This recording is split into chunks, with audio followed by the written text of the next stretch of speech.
সকলোলৈকে অসমীয়া নৱবৰ্ষৰ তথা ৰঙালী বিহুৰ আন্তৰিক শুভেচ্ছা জ্ঞাপন কৰিছোঁ। আহিবলগীয়া বছৰটিত যাতে সকলোৰে বাবে মংগল হওক তাৰে কামনা কৰিলোঁ। আৰু এয়া দেখিছে আম, তিতা কেৰেলা, ৰঙালাও কাটি থোৱা আছে, মায়ে কাটি থৈ দিছে।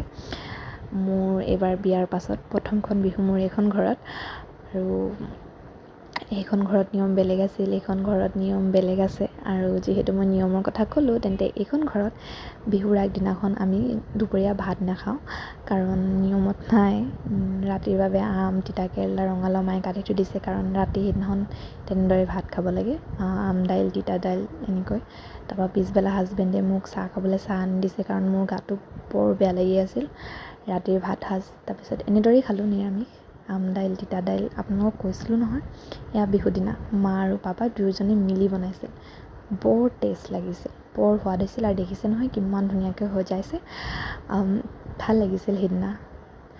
পিছে বহুতো ধৰণৰ ফ্ৰাই কৰিছিল, টেষ্টো হৈছিল।